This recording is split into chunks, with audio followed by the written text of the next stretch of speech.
The moment Seraphine Vale stepped through the back entrance of Charleston's opulent Bellevue Hotel, the scent of lemon polish and aged mahogany stirred something bitter in her throat. Dressed in the same crisp black and white catering uniform as the other staff, she moved with practiced restraint, holding a silver tray to her chest and clutching a white envelope beneath it like a secret weapon. Her name wasn't on the guest list, not this year, not ever again. But that never stopped her before. She had learned how to exist in the spaces where people thought she didn't. It was her inheritance in a way. Being forgotten by the Vale family meant being invisible, and invisibility tonight was her greatest advantage. As she passed the ornate ballroom mirrors, she didn't recognize the woman reflected back. The faint swell beneath her apron, a life barely started, her miracle. 10 years of whispered prayers and doctor visits. 10 years of being told by Rafe it was fine, that they were enough. Then, finally this. A spark of life, a second chance. She brushed a thumb over the envelope, its contents heavy with meaning. Ultrasound results, proof of the impossible. They erase me, she whispered to herself. Tonight, I write myself back in. From across the room, Vera Lorne, the event manager, caught her eye. There was something knowing in her expression, a flicker of recognition. But Vera said nothing.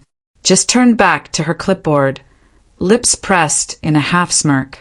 The orchestra played something classical and expensive. The crowd shimmered in black ties and sequins, and Seraphine moved among them like a ghost with unfinished business. She wove through gold-lit corridors, keeping her head low but her senses razor-sharp. Champagne flutes clinked, laughter spilled in bursts, but her ears were tuned only to one voice. Rafe's. She found him at the far edge of the ballroom, backlit by a crystal chandelier that made his silhouette shimmer like something out of an old nightmare. He wasn't alone. Standing close, too close, was a young woman with fire gold hair and the kind of dress that suggested both money and youth. Elara Sterling, Seraphine mouthed. Daughter of Roland Sterling. Board member. Investor. Shark. Rafe leaned in toward Elara with a confidence he never used on her. Once she signs, we'll be free to proceed, he said, his tone casual, rehearsed. Seraphine's stomach turned. She tightened her grip on the tray. Cash and Vale, her older brother-in-law, slid beside them. The merger goes through once the paperwork's clean. Clean means no wife hanging around. Elara gave a breathy laugh, like it was all just business. And then came Aldrich's voice, her father-in-law. Cold, amused. You know how we handle distractions. Just like her mother. Quiet and permanent. Seraphine froze. Her mother. The journals. The hospital records sealed away. The whispers about mental health. About instability. About things no one ever dared say out loud. Her breath caught. She felt the envelope press harder against her chest, the ultrasound inside now a relic of something naive. Could she still give it to him? Would it even matter? She pivoted to leave, to find air, but the tray shook in her hands. A voice pulled her back. You're not supposed to be here, are you? She turned, heart thudding. A man in security uniform. Terrence Moss. They'd gone to high school together. He squinted. Recognition flickered. But then he looked away. Said nothing. Just kept walking. Still, the world felt thinner. Then, she heard it again. Rafe's voice, now lower, more venomous. She'll be institutionalized. Quietly, don't worry. Her heel slipped on the polished floor. The envelope tumbled from her tray. She caught it midair. Just barely. Across the room, Vera Lorne looked over. Eyes narrowed.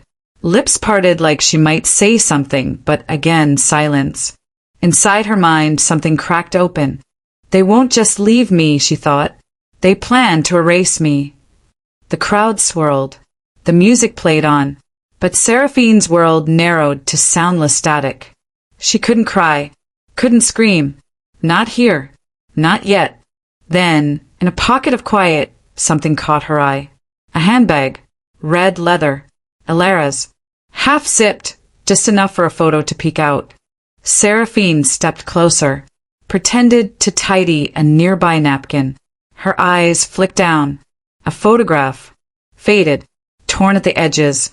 Her mother, standing by a garden hedge in a coat she hadn't worn since Seraphine was 10. The breath left her body. A flash. Her mother's last words before the ambulance came. "They're trying to make me disappear." Dr. Rowan Clark's signature on the forms. The phone call that never came. And now the same players. The same script. They'd done this before. They were doing it again. Seraphine backed away. Slow, deliberate. Her heart pounded, but her hands were steady now. The envelope no longer trembled. Not a victim. Not tonight.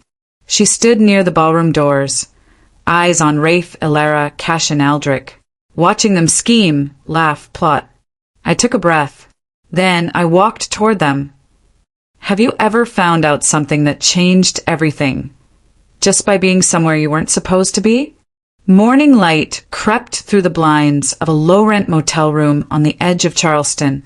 Seraphine Vale sat at a chipped wooden desk, her reflection fractured in the cracked mirror.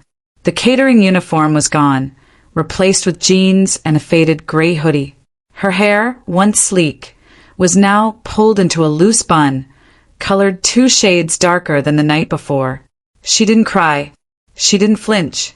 Instead, she wrote. Every word, every whisper, every glance exchanged in that ballroom. The envelope lay beside her, still unopened, still full of a truth that now meant something else entirely. She opened her mother's last journal, pages thin with time. The handwriting trembled across the lines. They'll call it hysteria, but the silence is how they disappear you. She read and reread that sentence until the letters burned into her mind. Then she reached for the phone. Miriam Hale. This is Seraphine Vale. I'm calling in a promise. The voice on the other end paused. Your mother would have wanted you to. Within an hour, she'd set up a secure line, bought a burner phone, wiped her online accounts. She even altered her walk slightly, slower, more hesitant. If they were going to underestimate her, she'd let them. When they deny your presence, she murmured, your silence becomes your power. By noon, Seraphine was standing in the shadow of a library older than most buildings in Charleston. Inside, she met Miriam Hale, graying, sharp-eyed, dressed in a no-nonsense navy pantsuit. Miriam handed her a manila folder and said, Everything I could unseal. Your mother wasn't paranoid. They had plans for you even then. They sat in the genealogy room. No cameras, no cell signals, only old wood and dust. They still do, Seraphine said. That afternoon, Miriam arranged a quiet meeting with Roland and Zuri Sterling at their summer estate, a place designed for discretion. Seraphine waited on the terrace, cool glass of water in hand. When the Sterlings arrived, they eyed her cautiously. I know this is irregular, Seraphine began, but I am Rafe Vale's legal wife, and your daughter is being played. They didn't believe her, not at first. Then she showed them the footage from the gala. Rafe whispering, Cashin calculating, Aldrich laughing about removing obstacles. Zuri Sterling's face paled. Roland's eyes narrowed with memory. There was something off about that merger with the Janes group, he said quietly. They called it a heart attack, but he was only 46.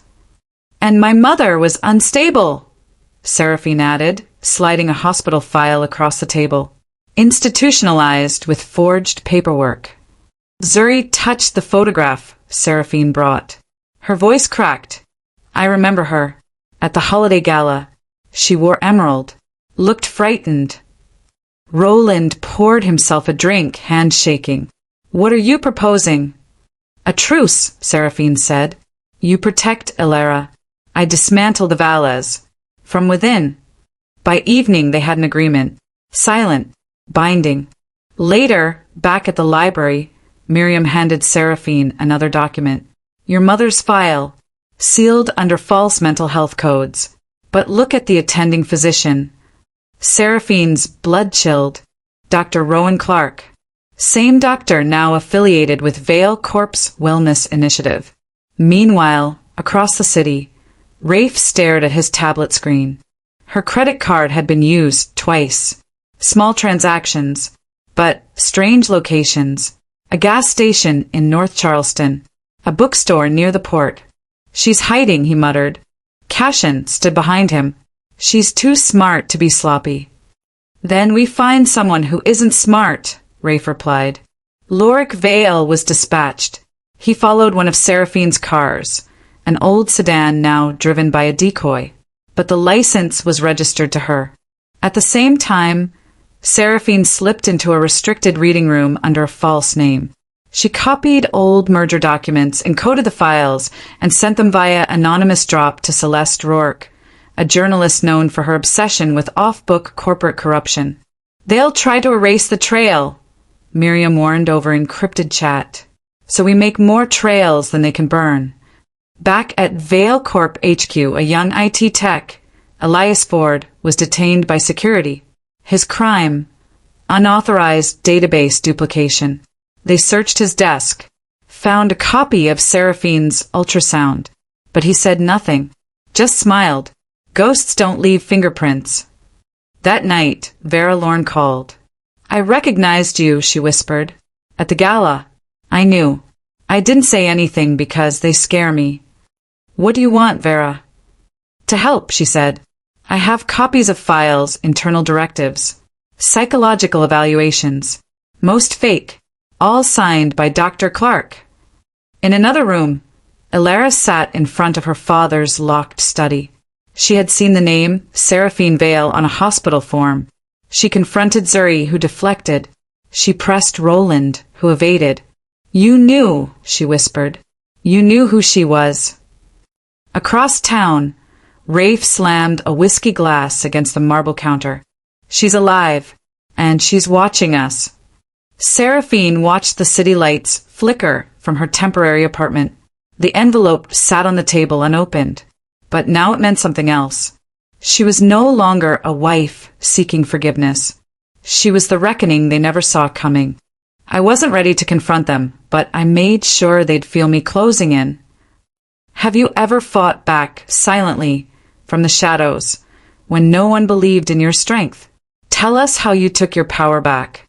The gavel struck, echoing off the cold marble walls of Charleston's Superior Court.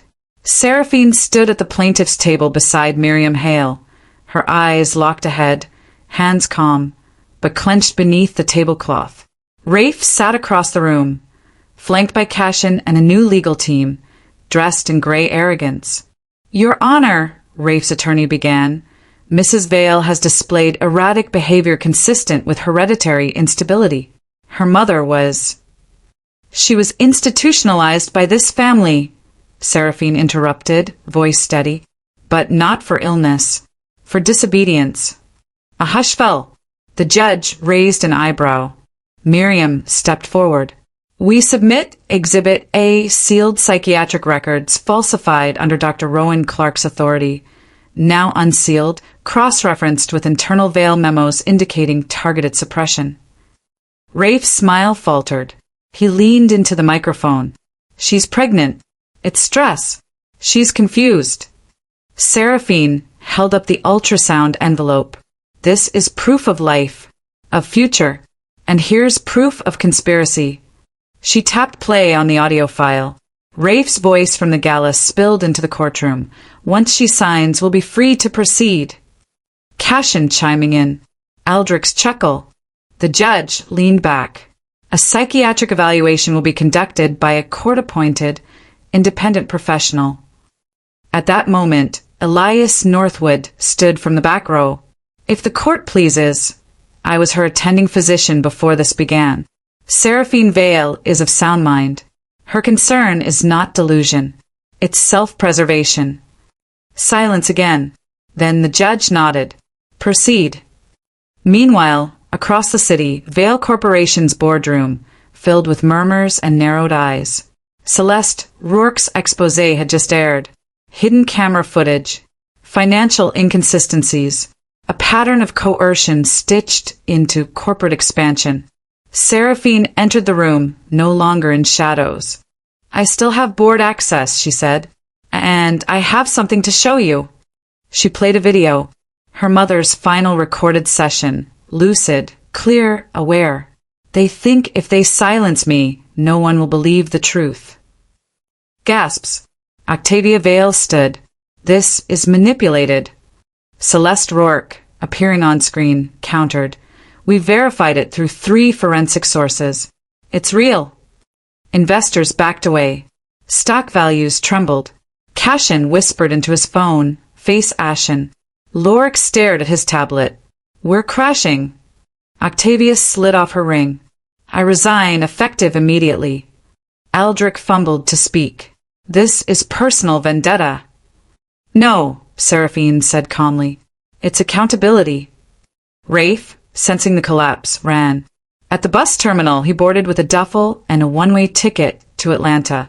But plainclothes officers were waiting.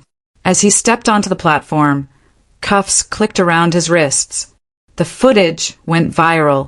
At the final court hearing, Rafe tried to speak. "Seraphine, I was misled. I panicked. She stood. This wasn't vengeance. This was correction. The judge ruled in her favor. Restitution, property transfer, and full rights retained over her unborn child's inheritance. Rafe was remanded for fraud and conspiracy. In front of the courthouse, she faced the cameras once. Every shadow in this family was cast by a man who thought no one could light a match. That quote spread. Editorials titled her The Quiet Storm of Charleston. Weeks passed. Seraphine moved into a weathered cottage along the South Carolina coast. Ocean winds softened everything. Elias visited often, no labels, just comfort. One morning, she received a letter in fine, neat script. From Octavia, a confession, how Aldrich had manipulated her, silenced her ambition with threats and control. "You freed us both," she wrote. A small parcel followed days later, sent from Jonas Creed, the former Vale butler. Inside was her mother's locket, untarnished. Inside, a photo of Seraphine as a child. She took it to the old estate one last time. Buried Aldrich's family ring beneath an oak tree deep in the roots. Left it to be forgotten. Later that day, she stood at her mother's grave. Not in mourning, but gratitude. "You never really left me," she whispered, "and I never stopped listening." As she turned to go, the phone in her pocket buzzed. Unknown number. She answered. A voice she hadn't heard in decades, low, familiar, and alive. "Seraphine, we need to talk. Have you ever had to fight for the truth when no one else was listening? What gave you the strength to speak out?"